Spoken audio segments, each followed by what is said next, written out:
Bonjour et bienvenue dans cette nouvelle vidéo consacrée à la VAE BTS Gestion PME. Ce BTS est la nouvelle version quelque part de l'ancien BTS Assistant de gestion PME PMI. Donc dans cette vidéo, j'ai pris le parti de vous accompagner vraiment sur l'intégralité du dispositif. Donc je vais vous présenter les prérequis, les différentes étapes qui vont jalonner votre VAE. Et puis on fera un focus et on verra de façon plus détaillée le référentiel de la certification, ce qu'il faut en retenir pour demain aller chercher les bonnes compétences à développer dans votre expérience pour réussir votre VAE.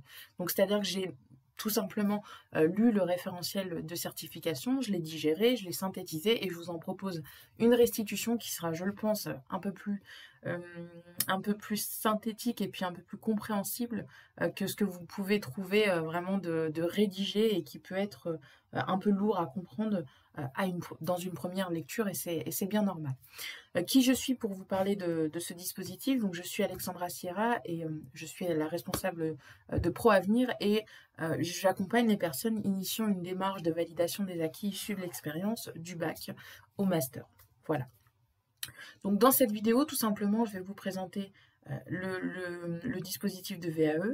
Je vais vous présenter également comment on va compléter rapidement les différents livrets, comment on va comprendre le référentiel du BTS Gestion PME, et puis à la suite de ça, vous aurez accès à un guide complet, donc un guide en accès libre où je vous donnerai le lien, où là vous allez vraiment retrouver rubrique par rubrique comment compléter votre livret 1 et puis aussi comment effectuer ce travail de recherche dans votre parcours pour convaincre le jury de votre expérience et valider demain, je vous le souhaite, ce BTS Gestion PME. On est ensemble une vingtaine de minutes et je vais essayer d'être le plus synthétique possible pour ne pas vous perdre déjà et pour vous donner un maximum d'informations pour déjà avoir un premier niveau d'information et évidemment réussir et savoir quoi faire et vous lancer si ce n'est pas déjà fait juste après cette vidéo. Donc les prérequis, vous le savez, c'est commun à tout diplôme dans le dispositif de la VAE, c'est de présenter 1607 heures d'expérience en lien avec le BTS Gestion PME qui est composé de 4 domaines de compétences, donc, qui partent tous de la gestion, mais de la gestion de différentes choses. On verra qu'il y a la gestion de projet, on verra qu'il y a la gestion des ressources humaines, etc., etc. Donc tout ça, je vais vous le présenter juste après.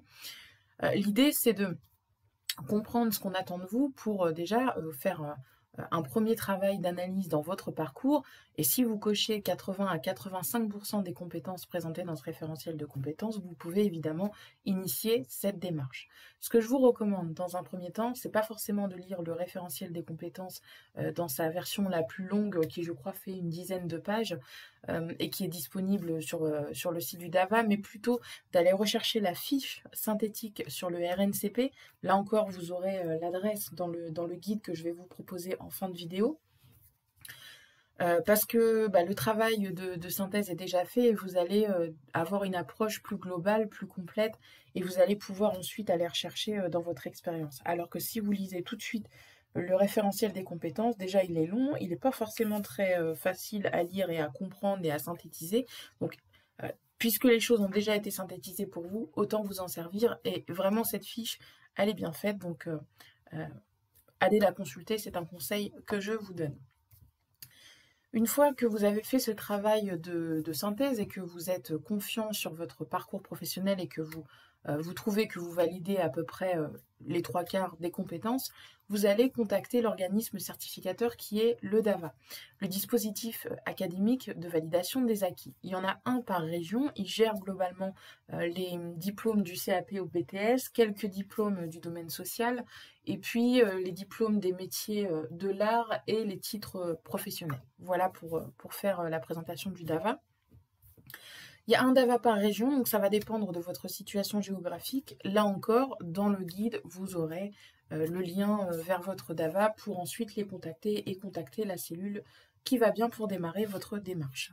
Vous serez convié à une réunion d'information, elle est facultative. Je vous recommande d'y aller parce que ça vous donne les grandes lignes du dispositif de VAE, ça vous permet également de rencontrer les personnes du DAVA, ça vous permet de rencontrer d'autres personnes qui sont dans la même dynamique que vous, dans la même démarche, et ça peut être sympa aussi de créer du lien avec d'autres candidats pour échanger, pour vous soutenir, pour vous motiver. Donc vraiment, je vous engage à y aller si évidemment vous avez du temps disponible et que vous pouvez dégager 1 à 2 heures selon l'heure de la réunion. Les étapes de la VAE du BTS Gestion PME, il y en a 3 qui sont d'ailleurs communes à toute démarche de VAE. La première étant le dossier de recevabilité, le livret 1. C'est sur cette base que votre parcours va être évolué et que vous allez recevoir ou non un avis de recevabilité. Donc vous allez devoir vous présenter, compléter rapidement les rubriques. La rubrique la plus importante de mémoire, je crois que c'est la rubrique 5 ou 6, le tableau de synthèse où vous allez devoir synthétiser votre parcours en lien avec le référentiel des compétences de façon chronologique, l'expérience la plus récente, de l'expérience la plus récente jusqu'à l'expérience la plus lointaine, on va dire ça comme ça. Et donc, vous allez faire preuve d'un esprit de synthèse pour vraiment présenter les grands pôles de compétences dont vous disposez. L'idée, c'est que cette présentation fasse évidemment écho et à votre parcours et au référentiel des compétences. Donc là, il y a un petit peu de travail là-dessus. Vous allez joindre ensuite les pièces justificatives demandées, qui sont des éléments de preuve par rapport à l'expérience que vous allez donner. Donc ça peut être des bulletins de salaire, des fiches de paye, c'est la même chose, un certificat de travail, une attestation employeur, une attestation de bénévolat. C'est à vous de voir. 2 issues sont possibles, un avis de recevabilité, vous continuez la démarche, ou un refus de recevabilité. Là, ça veut dire que votre expérience n'est pas suffisante au regard de l'attendu et que ou il vous faut rechercher un BTS qui s'approche plus de vos compétences, ou alors il vous faut penser, pourquoi pas, à reprendre ce BTS, mais sous formation initiale. Ok, on va partir du principe que vous êtes recevable, donc vous allez accéder au dossier de VAE, au livret 2, et là vous allez développer votre expérience en lien avec le référentiel du BTS Gestion PME. Vous allez analyser votre pratique professionnelle et vous allez évidemment sélectionner des activités à développer qui seront en parfait lien avec le référentiel des compétences pour cocher une à une les cases du référentiel, convaincre votre jury, lever les doutes et puis démontrer vos compétences et valider votre diplôme. Une fois que votre livret 2 sera rédigé, vous allez avoir un entretien avec le jury. Alors, il n'y a pas de règle sur la durée. En règle générale, c'est 2 à 3 mois après l'envoi de votre dossier, mais là, ça va dépendre des sessions organisées par votre DAVA. Donc, vous avez 2 phases. La première, c'est votre présentation personnelle. C'est vous qui allez vraiment ouvrir cet entretien. Donc, vous allez vous présenter, à vous de trouver la bonne méthode, la bonne formule, le bon rythme pour asseoir votre expertise et puis faire bonne impression dès le démarrage de votre entretien. Et puis, il y aura ensuite une deuxième phase qui sera un jeu de questions-réponses où là, le jury va vous questionner et vous demander davantage de contenu sur ou bien votre expérience qui a été développée dans votre livret 2, ou bien d'autres expériences qui pourraient illustrer des compétences présentes dans le référentiel, ou bien sur votre parcours, pourquoi pas, sur votre projet. Enfin, ça peut vraiment... là encore, c'est à la carte et c'est le jury qui prépare ces questions en lien avec le travail préparatoire qu'il a mené sur votre livret 2. Donc, à vous de voir ce que vous allez mettre dedans et à vous de préparer au mieux cet entretien. Cet entretien est aussi important que le livret 2. Vous pouvez avoir un très bon livret 2 et rater cet entretien, ce qui fait que vous n'aurez pas votre BTS. A contrario, vous pouvez avoir un livret 2 où les expériences sont un peu creuses et puis réussir à apporter davantage de contenu lors de cet oral et valider votre démarche. Pourquoi je vous dis ça? Parce qu'il y a beaucoup de candidats à la VAE qui arrivent le jour de l'entretien en pensant que c'est un détail de plus dans leur démarche et que le gros du travail a été fait avec ce livret 2. Le livret 2 est important, mais l'entretien l'est tout autant. Et ce sont 2 phases différentes à bien préparer, sans quoi vous pourrez ruiner des mois de travail que vous avez passé sur votre livret 2 parce que vous n'avez pas su saisir l'importance de cet entretien. Ok, 3 issues, une validation totale, vous avez votre diplôme, une validation partielle, vous ne validez que certaines compétences du diplôme. Dans ces cas-là, le jury va vous orienter sur le reste à faire, ce qu'on appelle des prescriptions pour obtenir le reste de votre certification et valider de manière totale votre diplôme, ou une invalidation, vous n'avez pas su démontrer les compétences attendues dans votre livret 2 et durant cet oral, et dans ces cas-là, vous n'avez pas votre diplôme. Dans les 3 cas, bon, pas pour la validation totale, mais c'est possible aussi, mais vous aurez de toute façon des commentaires qui vous guideront sur les manques qui ont été constatés durant cette démarche. Et justement, durant cette démarche, vous avez trois choix. Vous pouvez vous faire accompagner dans la rédaction de votre livret 2, dans la préparation de votre oral, les deux, enfin ça dépend vraiment de votre besoin. Vous pouvez également l'initier seul. Si vous avez une capacité à rédiger, à analyser votre expérience, alors à référencer vos écrits au niveau du BTS, on ne sera pas vraiment sur un niveau académique comme les licences et les masters où là on attend un écrit qui sera équivalent à un mémoire académique, évidemment basé sur l'expérience. Là, on va être plutôt sur un écrit où vous allez présenter des fiches d'activité, vous allez présenter votre structure, il y aura autant de fiches structure que d'activités qui ont été menées dans une structure, c'est-à-dire que si vous présentez des missions qui ont été faites dans la même entreprise, vous n'aurez qu'une fiche structure. En revanche, si vous présentez des missions qui ont été faites sur différents postes dans différentes entreprises, là, vous aurez autant de fiches à présenter. Et dans ce développement de votre écrit, vous aurez évidemment des notions à développer et à relier à votre expérience pour être le plus précis possible et valider votre diplôme et convaincre votre jury de votre expertise. Donc si vous avez cette capacité, faites-le seul, il n'y a pas de raison d'avoir recours à un accompagnement, vous n'en avez pas besoin. J'aurais pu ajouter également, si vous êtes à l'aise dans la préparation de votre oral, là encore vous pouvez réaliser cette démarche seul. Vous avez ensuite l'accompagnement par un organisme de formation. Le DAVA en propose, je crois qu'il mêle atelier collectif et ou accompagnement individuel, atelier collectif sur la préparation de l'oral, quelques ateliers écriture je crois, et puis accompagnement individuel où là vous aurez un accompagnateur ou parfois plusieurs, ça dépend des personnes disponibles dans le DAVA qui vous suivront et qui reliront aussi pour partie votre dossier. Et vous avez enfin un accompagnateur indépendant, ce qui est mon cas, où là vous avez donc un suivi qui est individuel, la même personne tout au long de votre démarche. Sur toute ou partie de la démarche, ça dépend. Personnellement, je peux vous aider uniquement si vous le souhaitez dans la sélection de votre expérience et puis vous faites le reste. Dans l'analyse de votre expérience, si vous avez déjà sélectionné vos activités, dans la préparation de votre oral ou sur les trois, c'est à vous de voir. Les tarifs sont généralement moins élevés que sur un organisme de formation. Là encore, il n'y a pas de règle. Chacun fixe son prix, donc c'est à vous de faire ce travail d'analyse et de recensement dans ce marché de l'accompagnement et voir vraiment ce qui vous correspond. Je n'ai qu'un conseil, partez toujours de votre besoin plutôt que de l'offre qu'on va vous proposer. Il faut vraiment faire un état des lieux de vos compétences et de ce que vous êtes en mesure de faire pour ensuite choisir l'accompagnement qui va être bon pour vous et qui va vous apporter des choses et faire en sorte que vous soyez en réussite dans votre démarche. D'accord ? Maintenant, on passe au référentiel des compétences. Ce référentiel, je le disais tout à l'heure, il est en 4 domaines de compétences, toujours liés à la gestion, mais sur différents domaines.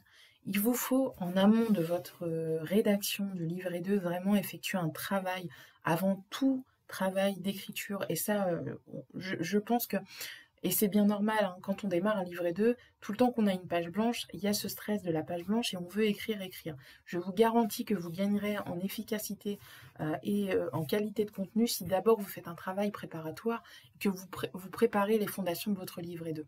Et dans cette préparation, vous allez tout d'abord effectuer un travail de synthèse sur le référentiel des certifications, on va le voir ensemble. Ensuite, effectuer un travail de recherche et de synthèse dans votre parcours. Et le dénominateur commun entre ces deux recherches sera les missions et les activités que vous allez développer dans votre livret 2. Et c'est bien comme ça qu'il faut fonctionner. Si vous commencez directement à écrire et à choisir comme ça une activité sans réelle réflexion et réelle stratégie derrière, vous vous exposez ou à une validation partielle ou à un échec. Donc faites vraiment, travaillez méthodologiquement, vous gagnerez du temps, vous avancerez un peu plus vite et puis surtout vous n'aurez pas à revenir en arrière, votre écrit sera sécurisé et vous pourrez ensuite passer à la phase d'écriture et d'analyse de votre pratique professionnelle. Ok ? On démarre par le domaine de compétence numéro 1, la gestion de la relation avec les clients et les fournisseurs de la PME. Donc là, vous serez vraiment dans le rôle de gestionnaire qui gère l'activité et qui gère l'aspect relationnel avec les clients et avec les fournisseurs. Donc vous allez développer des activités en lien avec ces sous-domaines, prendre en charge et traiter la demande du client, assurer un rôle de conseil, d'information, d'orientation et de traitement des réclamations, parfois jusqu'au recouvrement des dettes, rechercher et sélectionner les fournisseurs et vous pouvez également mettre en place un contrôle de qualité par rapport à ces fournisseurs, réaliser les commandes d'achat et d'immobilisation et assurer les contrôles, valider les règlements et évaluer les fournisseurs, ça je le disais auparavant, et assurer le suivi comptable des opérations commerciales. Donc là, on est vraiment dans le pilotage d'activité et la relation client. La gestion des risques de PME, là, on va être sur un aspect gestionnaire de projet et puis un aspect gestionnaire financier, quelque part, où là, vous allez collaborer à la mise en place d'un travail en mode projet et à la veille qu'il demande. Comment on travaille en mode projet? Donc ça, il va falloir vraiment le disséquer si vous présentez une activité en lien avec ça. Un projet, il est pensé en avance de phase, ensuite on le met en place, il y a un suivi qui s'opère, il y a une veille informationnelle qui également s'opère, il y a une communication qui se fait, et puis on prépare la clôture du projet, on fait un bilan et on évalue, et on en tire des conséquences, des diagnostics pour l'avenir. Voilà globalement les grandes étapes. On identifie ensuite et on qualifie, on évalue les risques de l'entreprise et on propose des actions correctrices, donc on est un peu là-dedans, y compris en termes de trésorerie. Là, vous voyez qu'on est plutôt sur l'aspect financier. On gère les risques identifiés dans la PME, c'est-à-dire qu'une fois qu'on a vu qu'il y avait un risque, comment on le traite, comment on fait que ce risque, on le gère, on le juge, on fait que ce risque soit contenu, parce qu'aucun risque ne peut être amené à disparaître, mais vous ne pouvez que le contenir et mettre en place un process, des mesures de contrôle, etc., etc. Et comment on met en place une démarche de qualité au sein de la PME. Donc, vous l'aurez compris, une expérience peut valider 2 blocs de compétences. Là, vous pouvez tout à fait développer une expérience qui va venir cocher et le bloc de compétences numéro 1 et le bloc de compétences numéro 2. On est bien d'accord. Par contre, il ne faut pas tomber dans l'expérience trop générale qui va faire en sorte de cocher les 4 domaines de compétences et qui en réalité ne va rien présenter. Il vaut mieux présenter moins d'expérience, mais aller vraiment dans l'analyse de votre pratique professionnelle, parce que vous ne pourrez pas de toute façon tout développer, toute votre expérience. Par contre, vous pouvez être suffisamment efficace dans le développement de votre expérience pour suggérer que même les expériences que vous n'avez pas développées dans votre livret 2 sont acquises puisque vous avez démontré votre expertise sur tellement de domaines que ça suggère d'autres compétences que vous n'avez pas forcément mis en lumière dans votre livret 2. D'accord ? On passe au domaine de compétence numéro 3, la gestion du personnel et votre contribution à la gestion des ressources humaines de la PME. Donc là, on est vraiment dans un volet RH, ni plus ni moins. Vous assurez le suivi administratif du personnel, vous préparez et vous communiquez les éléments de paye, vous organisez les élections des représentants du personnel de votre structure, vous participez à la gestion des ressources humaines et vous avez un aspect également un apport sur la qualité de vie au travail avec la cohésion interne du personnel de l'entreprise. J'en arrive au 4e domaine de compétences, le soutien au développement et au fonctionnement de la PME. Alors là, on est vraiment dans quelque chose qui va être un peu plus analytique et qui va être fortement intéressante justement par rapport à la VAE, puisque vous allez avoir ce travail de représentation, d'analyse et d'amélioration du système d'information de la PME. C'est-à-dire que par rapport à ce qui se passe, vous allez nécessairement prendre du recul par rapport aux choses et trouver un système d'amélioration quelque part continu pour l'entreprise. Et cette analyse-là, il est intéressant de la disséquer davantage dans un livret 2 parce que ça montre déjà que vous avez une certaine expertise, que vous savez prendre un certain recul par rapport aux choses pour en améliorer et le contenu et l'efficacité. Ça va être très intéressant. Ce point-là est extrêmement, et ce bloc de compétences est extrêmement intéressant à développer dans un livret 2. Améliorer les process présents, donc ça, effectuer une analyse de l'activité, on est en plein dedans. Participer au développement commercial de la PME, analyser les facteurs de performance et vous êtes engagé également dans la fidélisation des clients, créer des outils de pilotage pour assurer un suivi de l'activité. Surtout si vous en avez créé, il est fortement intéressant de le mettre en annexe pour preuve, parce que là, vous allez illustrer votre compétence par un outil concret.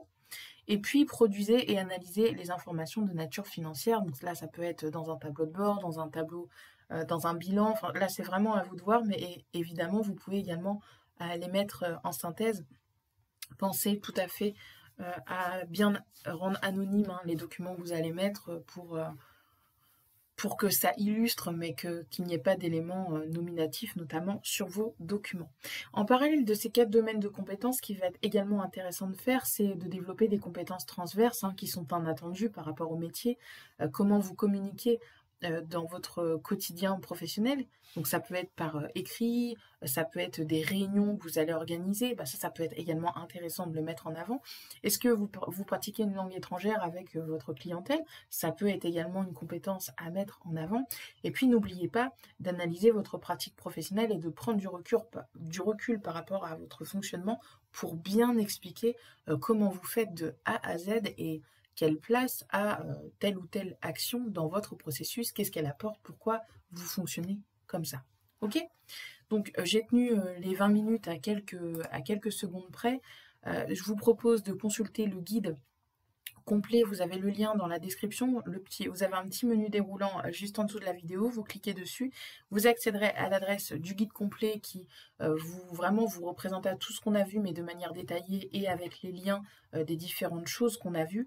Et puis en complément, vous avez également des vidéos qui sont téléchargeables, qui sont gratuites, ça va avec l'accompagnement que j'offre sur YouTube, où là vous allez avoir tout simplement 4 vidéos, donc il y a 1 heure d'accompagnement où on va voir vraiment de façon plus détaillée comment développer votre expérience. Enfin, vous allez avoir de toute façon tout le descriptif de l'accompagnement dans la description de cette vidéo. Pourquoi je ne les mets pas sur YouTube? Parce qu'en fait, ces vidéos sont accompagnées de ressources complémentaires, donc vous allez arriver vraiment sur des pages de formation où vous allez avoir des outils à chaque fois pour avancer davantage dans votre démarche et réussir votre BTS. J'ai en tout cas été ravie de vous accompagner durant ces 20 minutes. Si vous avez des questions, n'hésitez pas à me les laisser en commentaire, je me ferai un plaisir d'y répondre. Et quant à moi, je vous retrouve prochainement pour une autre vidéo. À bientôt.